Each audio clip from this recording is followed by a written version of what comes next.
Assalamualaikum and hi, I am NURUL and SURAYA binti YAHYA with metric number 158782. I am third year student of medical physics. I am presenting about the Goiania accident that involved radionuclide cesium-137, which also known as radio cesium.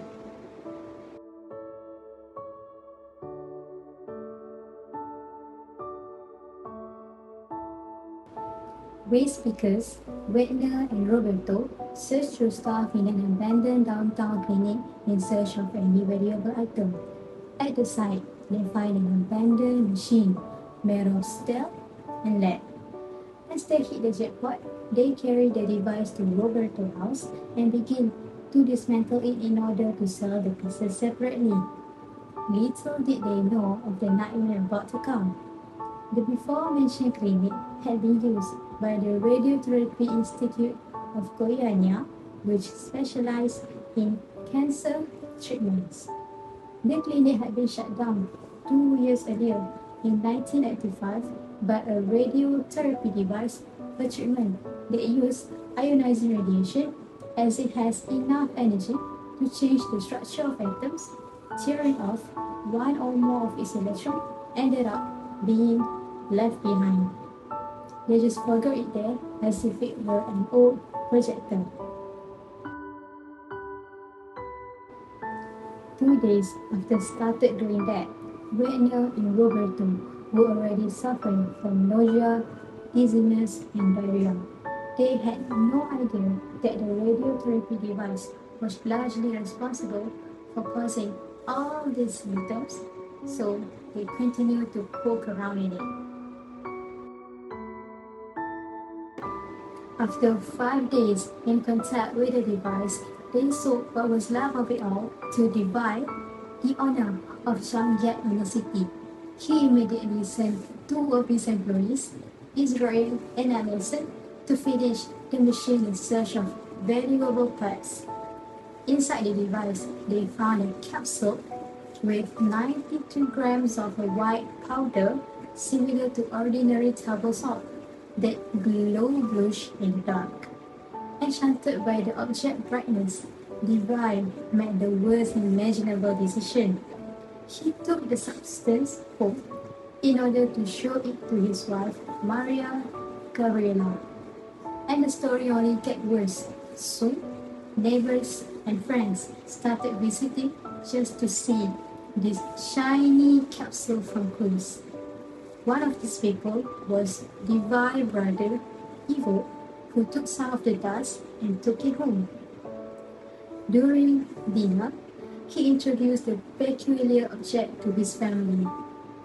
His 6-year-old daughter, Led, even ended up ingesting some of the substance without noticing, as her hands were contaminated with radioactive material.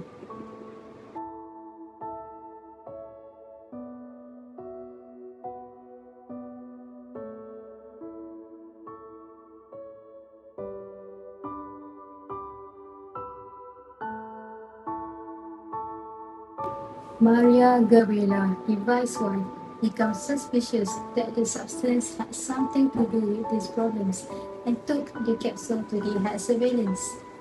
There, it was discovered that the capsule contained a radioactive isotope of cesium called cesium-137, which is a byproduct of the fission of uranium and plutonium. The nuclei of cesium-137 are highly unstable and emit a form of radiation known as beta particles, which can penetrate the human body, causing very serious damage. But wait on, it's not over yet, because in this process of emitting beta particles, the nucleus of cesium-137 turns into another radioactive element called barium-137.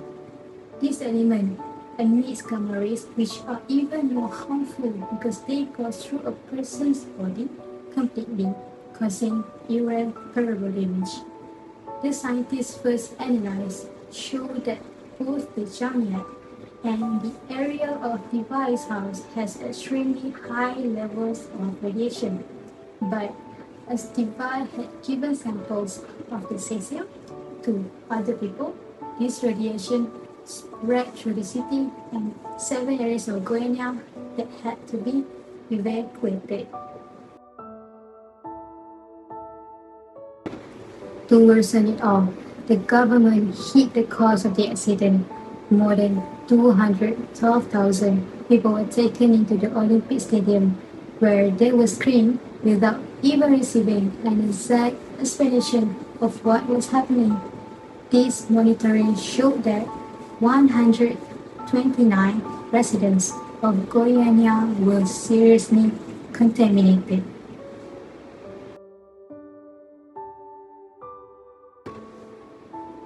Officially, there are only 4 victims in this case: Israel and Emerson, the workers who dismantled the radiotherapy device; Maria Gabriela, Levi's wife, who was exposed to about 5 grades each, had internal bleeding and respiratory problems before dying. But the most famous victim in this case was the child, Levi's niece, who was dying with cesium-stained hands. She suffered kidney and lung damage, internal bleeding, and hair loss. Lee was even isolated in the hospital room because the employees were afraid to go near her. Unfortunately, she didn't resist and ended up dying in the hospital. After his death, about 2,000 people tried to prevent the funeral to take place, fearing the body would contaminate the cemetery area. So she ended up being buried in sealed lead coffin and carried away by a crane. However, even if only these 4 people are considered the official victims, it is estimated that more than 100 people died in the following years due to radiation. One of them was Levi himself, who was being exposed to 7 grays and died in 1994, the victim of cancer 7 years after being exposed. Other inhabitants suffered not only serious health problems, but also a lot of prejudice, being excluded by the residents of neighborhoods that were not affected. And as no one wanted to live in the contaminated regions, several families who live in these places have sold their homes for prices far below what they were worth. The case went to court. 3 doctors and a physicist linked to the Goiania Radiotherapy Institute, the clinic that abandoned the device, were convicted of manslaughter when there is no intention of killing. The sentence was extinguished by a pardon from President Fernando Henrique Cardoso. Experts guarantee that there is no longer any risk of contamination at the site, but many people in the area are still very afraid of radiation.